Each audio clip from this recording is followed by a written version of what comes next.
현금을 들고 다니지 않게 되면서 지갑보단 간편한 카드 지갑이 선호되던 시대를 지나 이제는 아예 지갑을 들고 다니지 않는 사람들을 쉽게 찾아볼 수 있습니다. 삼성페이, 카카오페이, 네이버페이 등이 이제는 없으면 금단 현상이 온다는 스마트폰 하나만 있으면 거의 대부분의 결제가 가능한 세상이 왔기 때문입니다.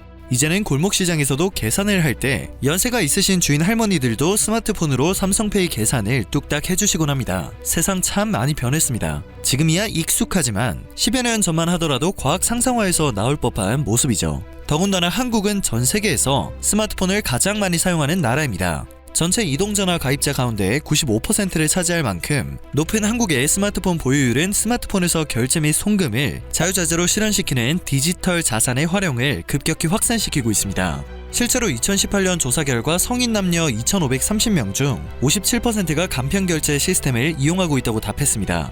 바야흐로 디지털 자산 시대가 열린 것입니다. 그런데 태평양 건너에서는 시대를 역행하는 일이 벌어지고 있어 우리에게 충격을 주고 있는데요. 베네수엘라에서 화폐 대신 금조각들이 거래에 쓰이고 있는 것입니다. 마치 100년 전으로 돌아간 듯한 상황이 연출되고 있는 건데요. 원인은 바로 살인적인 인플레이션 때문입니다. 베네수엘라 남동부 마을 투메레모에 사는 한 남성은 이발소에서 머리를 깎고 아주 작은 금조각 3개를 이발사에게 건넸습니다. 5달러쯤 하는 금 8분의 1g이 그의 이발 가격이었기 때문입니다.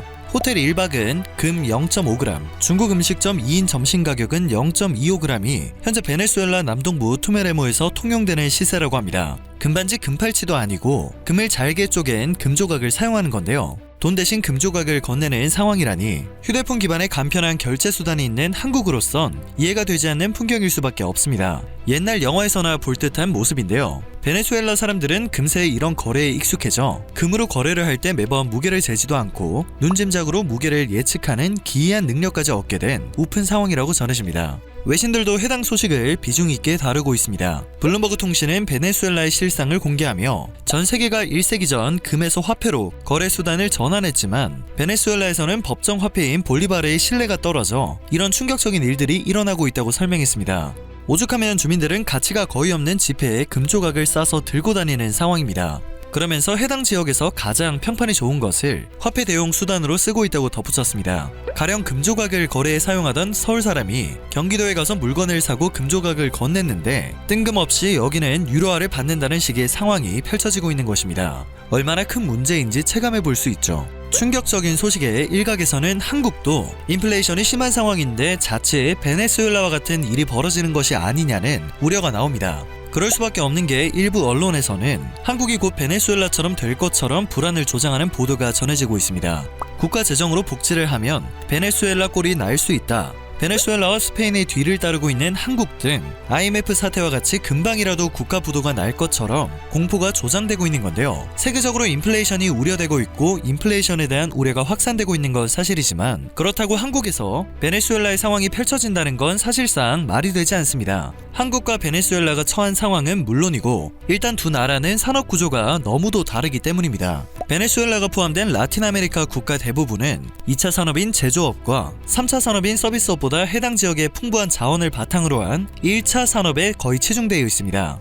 베네수엘라는 석유 매장량 세계 1위라고 불릴 정도로 석유의 국가 경제의 대부분을 의존해 왔습니다. 석유 관련 사업에 무려 90% 이상을 의존하는 기형적 구조입니다. 기름 한 방울 안 나는 나라가 관용어구로 쓰이는 한국과는 정반대의 구조인 거죠. 베네수엘라처럼 1차 산업에 의존하는 국가들은 원자재 가격이 떨어지면 경제 규모가 상당히 쪼그라들 수밖에 없는 구조입니다. 2010년대 들어 미국이 셰일가스 개발에 성공하면서 국제 유가는 하락 추세로 접어들었는데요. 그 이전에 미국은 늘 막대한 양의 석유와 천연가스를 수입했습니다. 누워서 떡먹기식으로 편하게 수입을 하기 위해 중동 정치에도 늘 개입을 했죠. 하지만 셰일가스 개발 이유는 어땠을까요? 에너지를 자급자족할 수 있게 된 건 물론이고 외부에 수출까지 하는 등 미국은 세계 최대 원유 및 가스 생산국이 됩니다.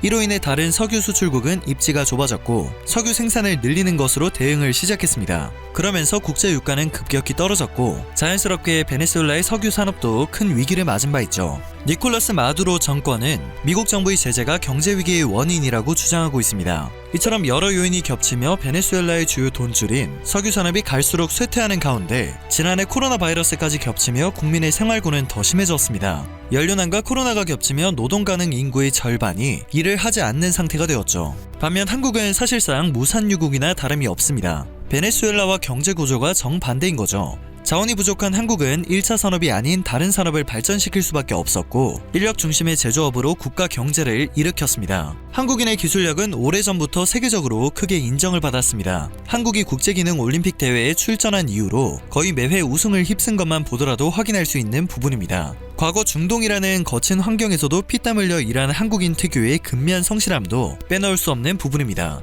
현재 한국의 제조업 기반은 매우 탄탄한 수준입니다. 당장 삼성전자와 LG전자, 현대 기아차만 하더라도 세계적인 브랜드인 것은 물론이고 베네수엘라처럼 돈이 휴지 조각 이하로 전락하는 초인플레이션은 화폐 발행권을 한국은행이 갖고 있는 한국에선 일어날 수 없는 일입니다. 또한 전 세계적으로 나타나고 있는 인플레이션 현상에서도 한국은 지난 10월 국내 소비자 물가 상승률이 9년 6개월 만에 3%대로 올라서면서 최고치를 기록했음에도 꽤나 선방을 하고 있다는 평가를 받습니다. 국내외 전문가들은 구조적 요인이 물가 상승을 유발하는 미국과 같은 나라와 달리 한국에서 나타나는 인플레이션은 일시적 요인으로 우려할 상황이 아니라고 입을 모읍니다.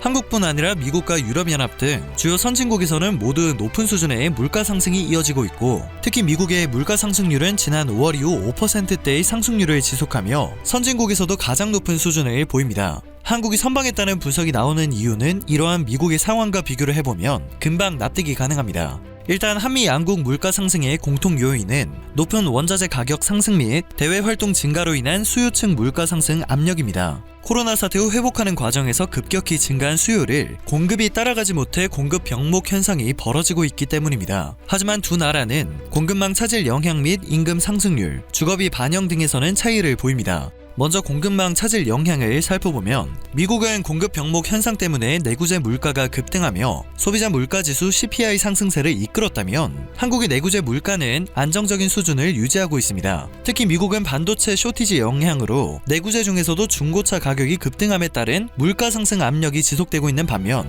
한국은 공급망 교란으로 자동차 생산과 판매에 차질이 있긴 하지만 자동차 가격이 일정한 수준으로 유지되고 있죠. 또한 한국과 미국의 소비자 물가지수는 집값을 반영하는 데 있어 차이점이 있습니다.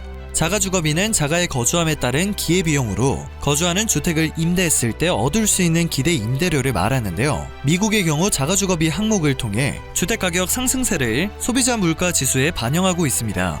반면 한국은 소비자 물가지수에 주택 임차료인 월세와 전세만 포함되어 있기 때문에 주택가격 상승분이 간접적으로 반영됩니다. 즉 유동성 확대로 한국과 미국 모두 주택가격이 빠르게 상승했지만 한국 물가에 미치는 영향력은 상대적으로 제한적이라는 분석입니다. 이처럼 현재 미국의 인플레이션 수준이 과연 일시적일지 우려가 되는 부분은 주택가격과 임금 상승 등 구조적 요인들이 물가에 미치는 영향력이 불확실하기 때문인데요. 반면 우리나라는 석유류와 대외활동 확대, 공공서비스 기저효과 등 일시적 요인이 영향을 끼치고 있다는 점을 고려해 현재 선방을 하고 있다는 분석이 나오는 것입니다. 한국의 물가 수준은 우려할 상황이 아니라는 것이죠. IMF 역시 선진국들의 올해 경제 성장률 전망치를 대폭 끌어내리면서도 한국은 기존 전망치인 4.3%를 유지했습니다. 글로벌 공급망 차질 등의 악재에서 한국은 한 발 비껴서 있다고 본 것입니다. 선진국을 비롯한 전 세계의 성장률 전망치가 하향 조정되는 흐름 속에서 한국의 성장률 전망치는 그대로 유지돼 한국 경제가 상대적으로 더 돋보이는 듯합니다. 오늘 전해드릴 소식은 여기까지입니다. 영상이 정보가 되셨다면 그것만으로도 감사드립니다. 늘 새롭고 유익한 뉴스를 전하는 로버튜브 되겠습니다.